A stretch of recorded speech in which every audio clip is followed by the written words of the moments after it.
talk about Florida, because at the Oscars, they also did mention the Don't Say Gay bill and wanted to trash Florida. But by the way, we talked about this last week. It is actually very popular legislation when you actually read the bill. And there was a poll that came out with the Don't Say Gay bill test.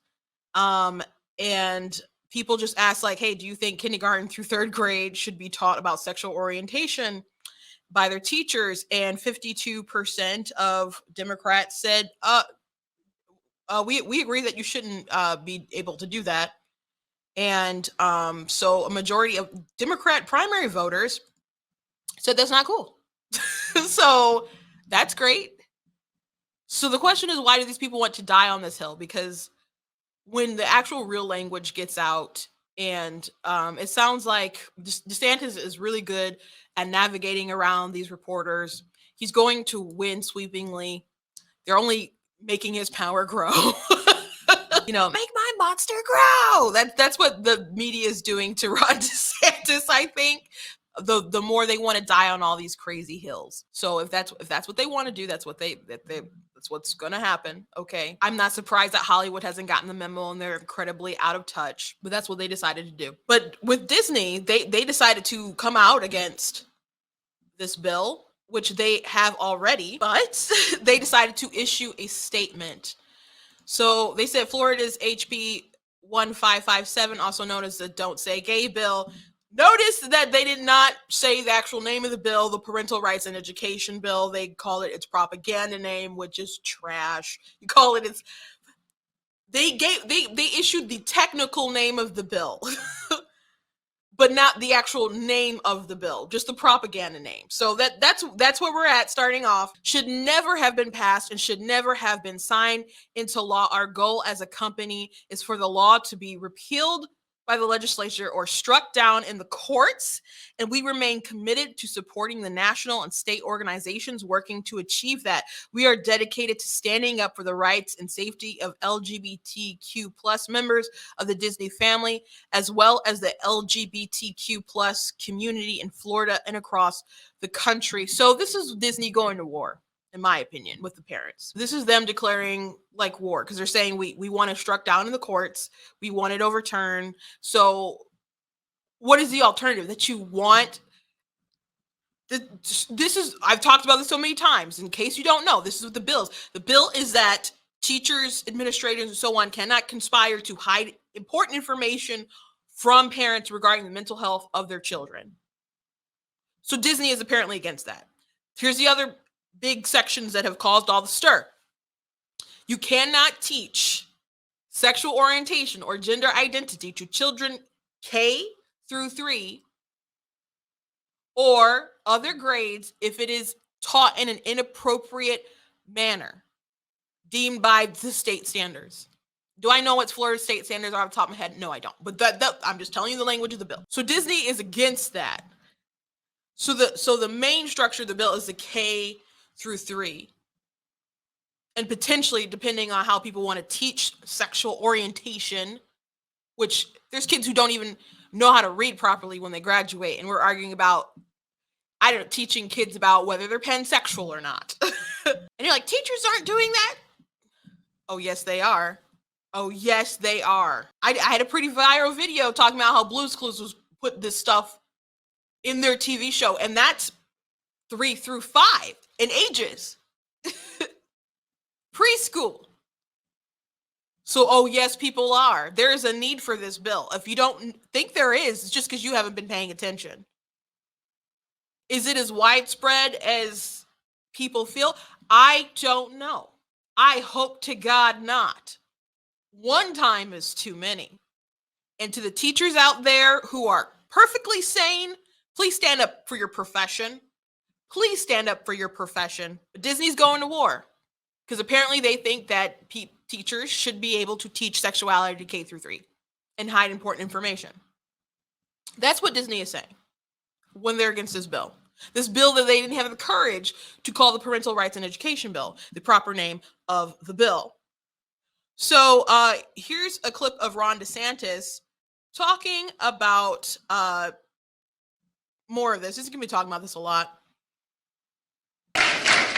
And so we will continue to recognize that in the state of Florida, parents have a fundamental role in the education, healthcare, and well-being of their children. We will not move from that. I don't care what corporate media outlets say. I don't care what Hollywood says. I don't care what big corporations say. Here I stand. I'm not backing down.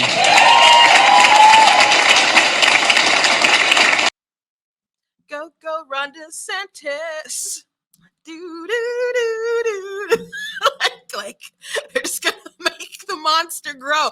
I don't understand the end game with these Democrats, but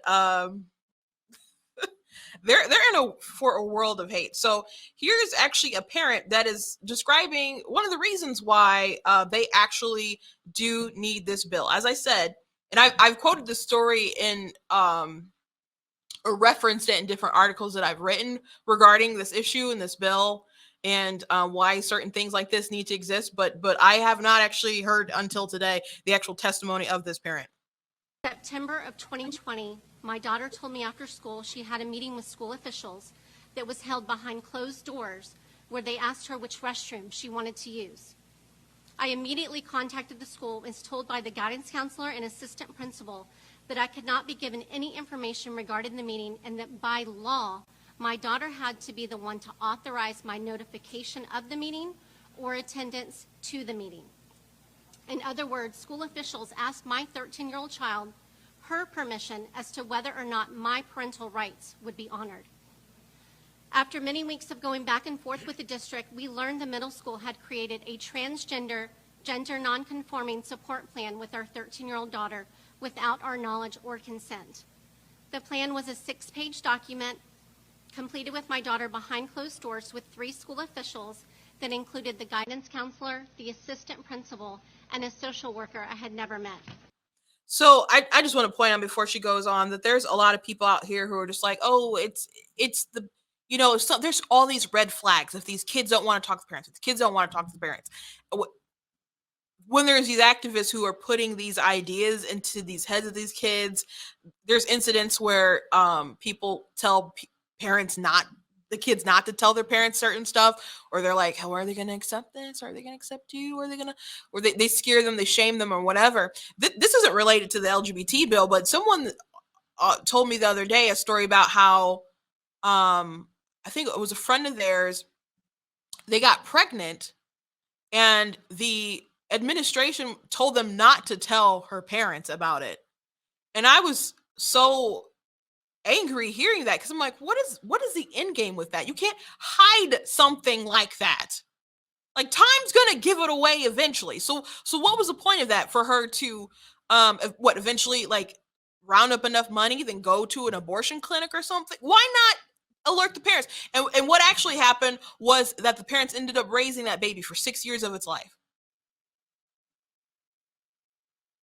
That's what happened.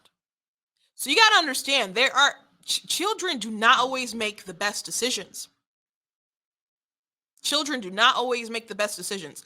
And there's teachers who are awesome, who are great, who can have an impact on students' life, and some of them are not good in the long term. But they can certainly have great positive effects. There's teachers that I really like. There's teachers who I don't care for and didn't care for, and I love it with the love of Jesus, we'll put it that way. But that's what I got to give. But there's people who will have a profound impact on your children's life, and they'll know them for like 8 months. They don't have a long-term investment in that child other than that, but they may leave permanent scars. It's the parent who clothes them, who feeds them, that if something goes wrong, they will have to buy the casket and bury that child. So for people to pretend that these teachers, these administrators, who I have the utmost respect for, but I don't, until the point where it's you feel that you have to overstep your boundaries. That's where we got a problem. That's where we have a huge problem. During the meeting, they asked her questions that could have significantly impacted her safety and her physical and emotional well-being, such as which restroom she preferred to use and which sex she preferred to room with on overnight field trips. The plan also directed school staff to use my daughter's birth name when speaking to us, her parents, and to use a different name in school with teachers, staff, and students. I, that bathroom thing, or the overnight thing, that's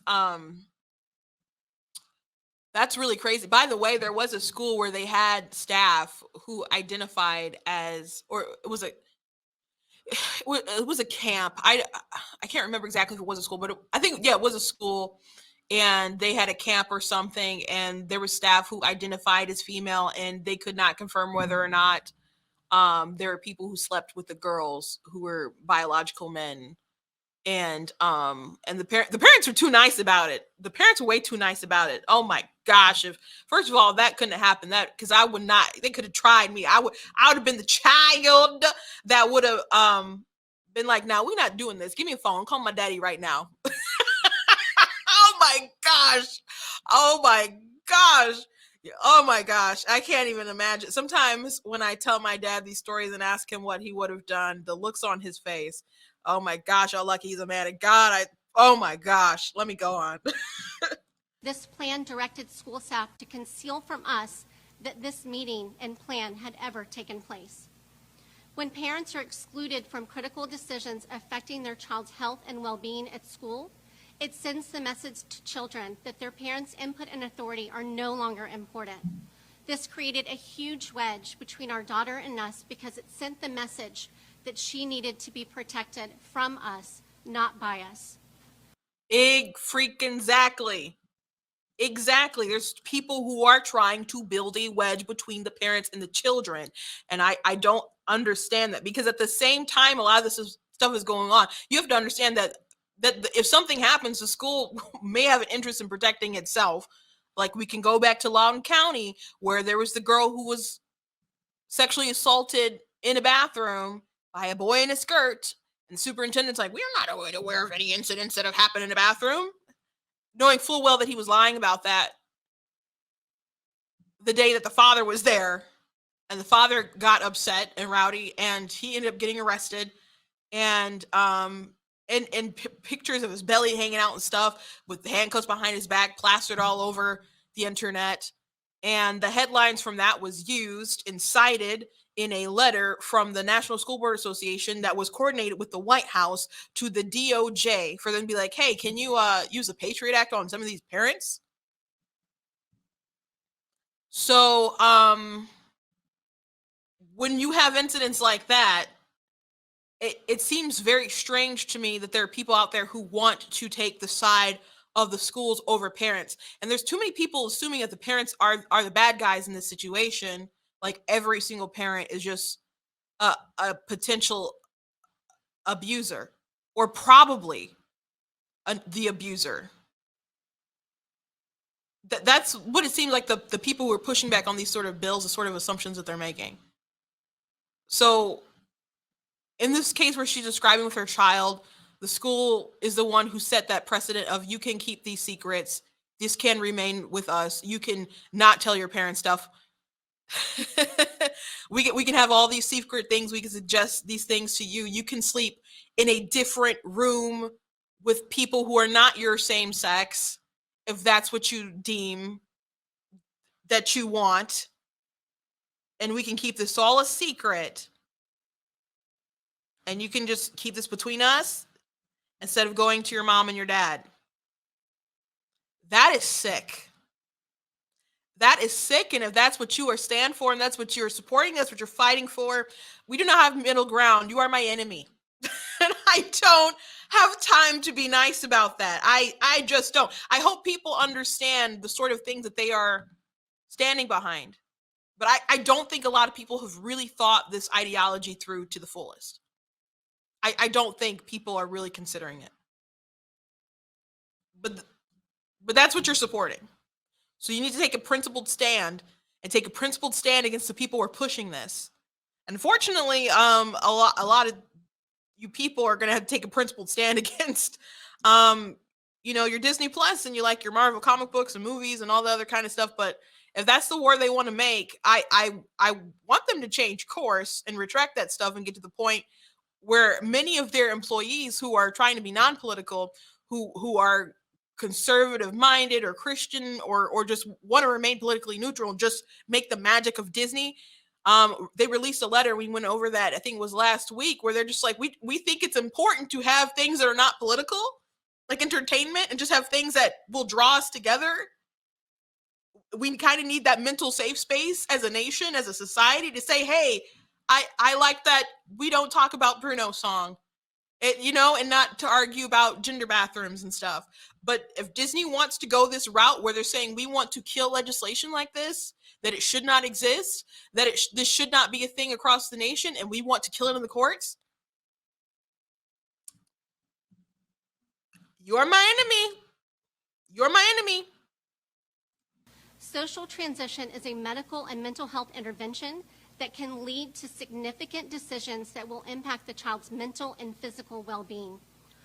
Often, social transition is the first step toward medical transition, and schools are grossly unqualified to be taking these steps without parental involvement. Unfortunately, what happened to my family is not an isolated incident.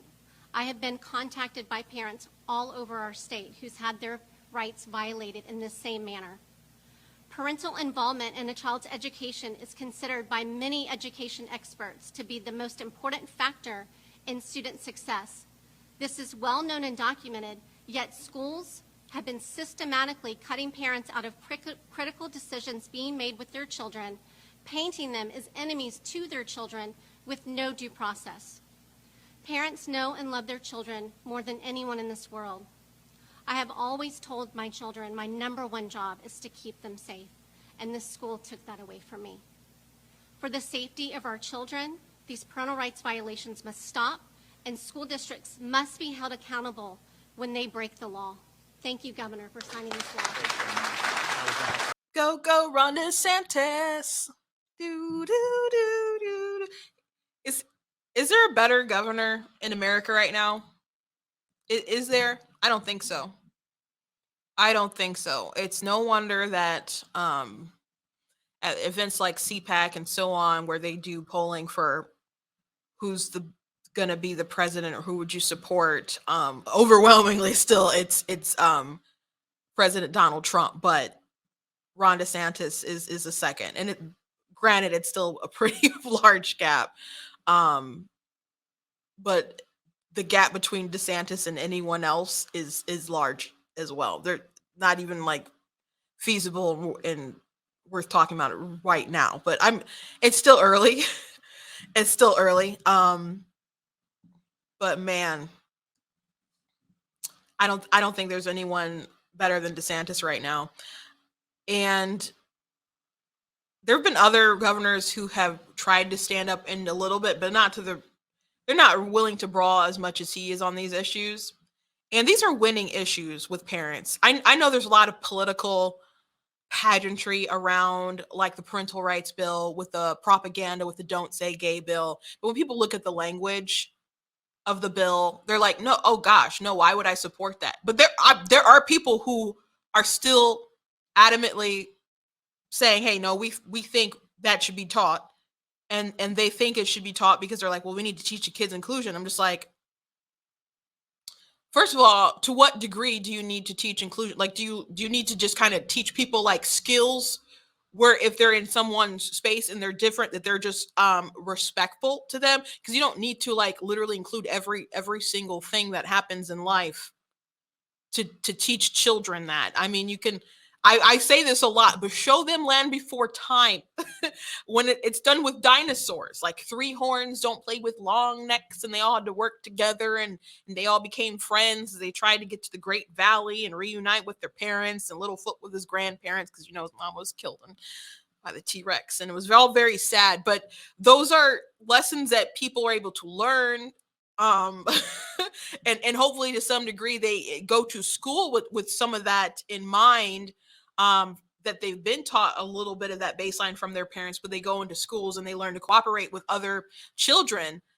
So no, it's not really a teacher's job to teach sexuality to children. And by the way, it does not say homosexuality, it doesn't say lesbians, it doesn't say gay people, it doesn't say queer, it just says sexuality. So if for people who say that they don't like the bill, would you support if teachers decided and your kid was like gay at their young tender age of, I don't know, 8 or something, and the teachers and the staff were like, you know what, we got to put this kid through conversion therapy, and then they hid it from the parents, they hid it from you, would you be okay with that? Because this bill actually would ban something like that. It's very neutral, but people don't want others to know that it's very neutral. So there's been a lot of lies going on, a lot of propaganda from not just Hollywood and Disney and the media, the way the mainstream media has repeatedly repeated "don't say gay" instead of parental rights and education has been malpractice to present it in such a way. But there have been people, like if you go on TikTok, man, there's so many huge accounts with millions and millions upon followers that have spread misinformation regarding this bill. And it's just been really disgusting. But if Disney, it was smart for them. I sort of praised them a little bit. I still ragged on them, but I'm like, it doesn't make sense. These Disney employees who want to push them into making this really bad business decision. And then maybe like 2 days later, Disney's like, oh, we don't like this bill. So the statement is the strongest thing they've said about it in regards to they want to stop legislation like it. But it's a really, really bad business decision, a really bad business move. And in the end, I hope it costs them something. I do. Because I do think that they need to be taught a lesson to just kind of stay in your lane. They can't even be honest about what they're fighting against. Again, I want to note, they did not even bother putting the real name of the bill. They put the HB 557, but they didn't put the real name, Parental Rights and Education. And then they put its propaganda name, the Don't Say Gay bill.